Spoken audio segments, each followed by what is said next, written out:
Bonjour et bienvenue sur cette chaîne pour ce nouveau tutoriel dont le but est de vous expliquer comment confectionner un tote bag à large fond destiné à porter des livres et des classeurs par exemple.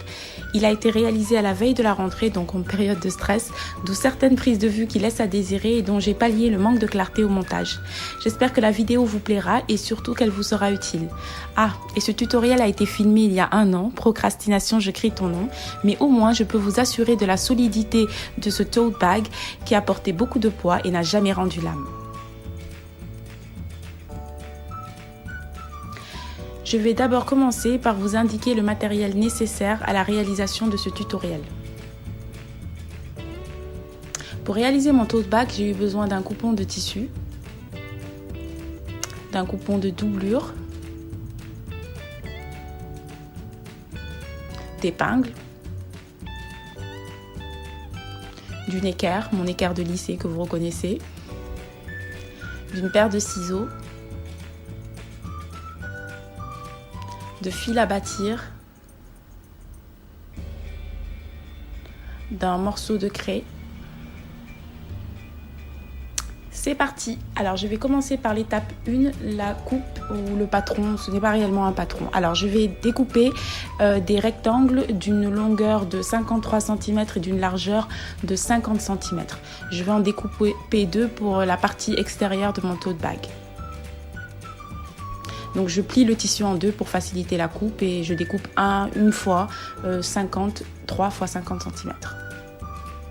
Alors mon tissu n'est pas tout à fait complet puisque j'ai réalisé une trousse que vous voyez en haut de l'écran. Mais je vais préserver la partie qui dépasse pour les anses comme vous le verrez tout à l'heure.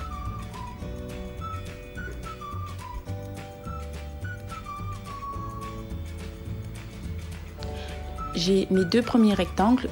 Je vais me lancer dans la coupe des anses qui ont une longueur de 53 cm et une largeur de 13 cm. Une fois encore, je plie le tissu en 2 et je découpe mes anses en même temps. Je peux me lancer dans la coupe de la doublure. Encore 2 rectangles de 53 x 50. Je peux passer à la couture. Étape numéro 2. Je vais commencer par épingler le fond de mon tote bag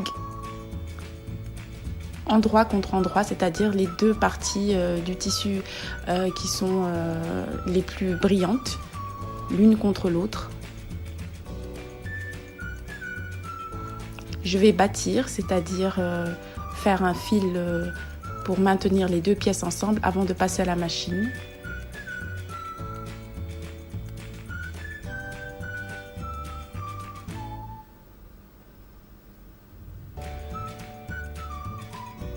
Je vous montre ce que je viens de coudre à la machine.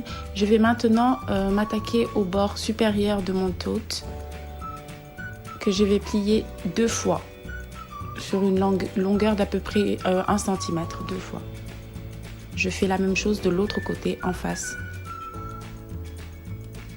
Pour maintenir le pli, j'ai en réalité passé un fer à repasser.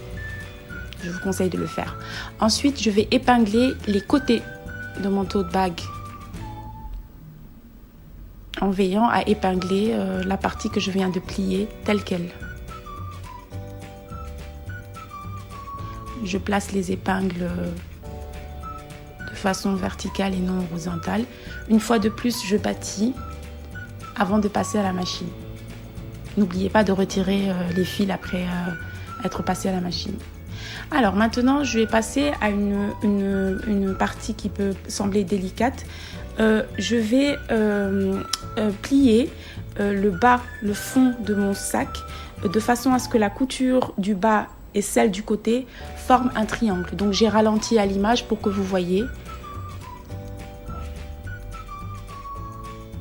J'ai tracé un trait qui constitue la base de mon triangle à environ 9 cm de la tête de mon triangle. Une fois ce trait tracé, je place des épingles pour maintenir mon triangle en place. Je fais la même chose de l'autre côté et là, je vous montre à l'image que je veille à ce que les coutures intérieures soient ouvertes vous n'hésitez pas à faire à repasser pour les maintenir ouvertes. Je vais coudre le long de la ligne de base de mon triangle, des deux côtés, et ensuite je vais découper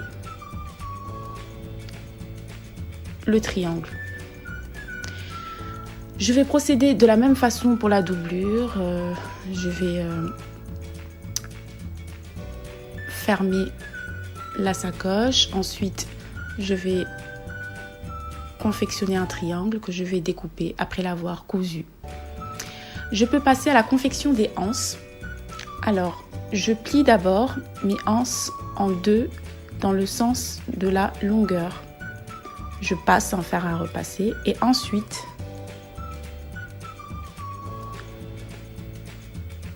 je rabats la moitié de ma anse sur le trait du pli que je viens de faire au fer à repasser et ceux des deux côtés. Je passe à la machine. J'ai maintenant mes deux anses qui sont prêtes. Pour le placement de mes anses, je vais d'abord déterminer la moitié de ma doublure, du haut de ma doublure. C'est ce que je suis en train de faire. Je détermine la moitié, donc 50 divisé par 2, et ensuite je détermine la moitié de cette moitié, c'est-à-dire 12,5. Je place un petit point à ce niveau.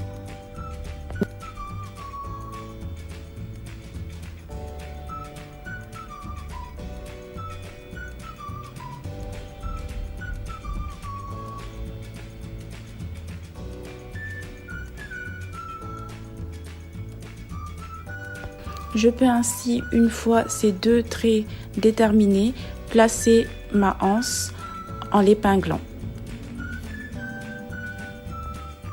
et en veillant à ce qu'elle soit bien aplatie et qu'elle soit dans le bon sens.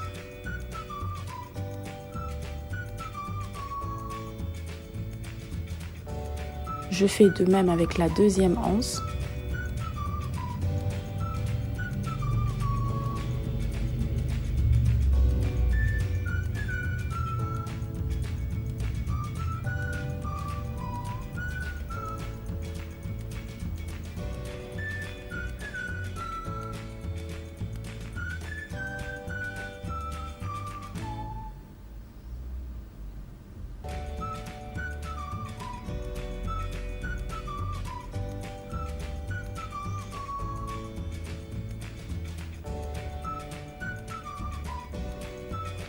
Je peux maintenant passer à la machine.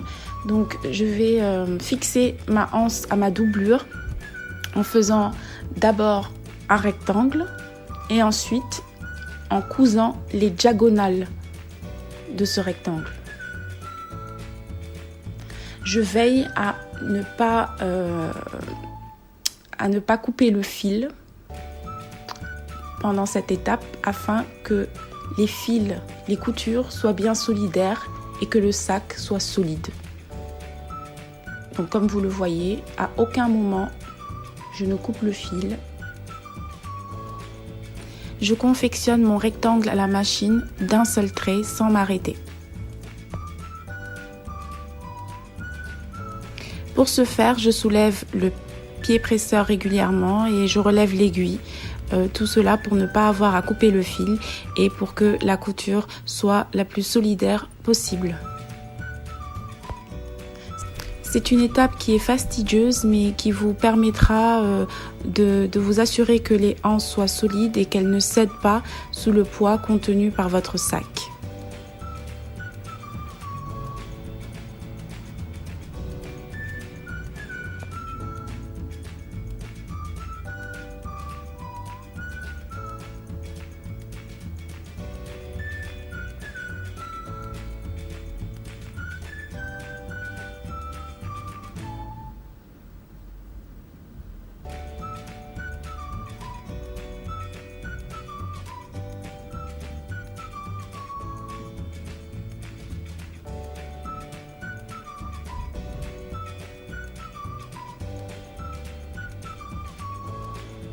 je peux passer à la dernière étape, l'assemblage final, qui consiste à insérer la doublure munie des anses à l'intérieur du sac.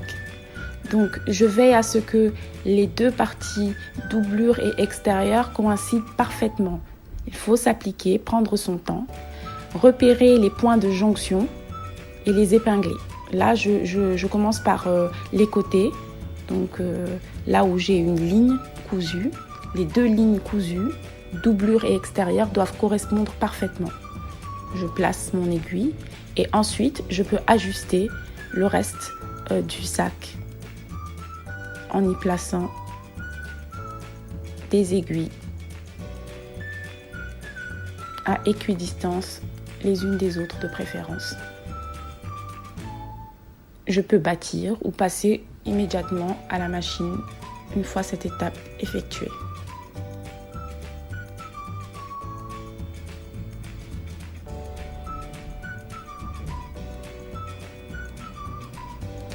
Je vous conseille de passer à la machine 2 fois, une fois de plus pour assurer la solidité de votre sac. Donc je vous montre ici la première couture que je fais. Veillez à ne pas tirer sur le tissu pour qu'il n'y ait pas de plis, etc., etc. Ce qui, je vous l'avoue, m'est arrivé. Mais j'étais stressée, rappelez-vous. Et voilà, mon sac est terminé. Il m'aura rendu beaucoup de services cette année.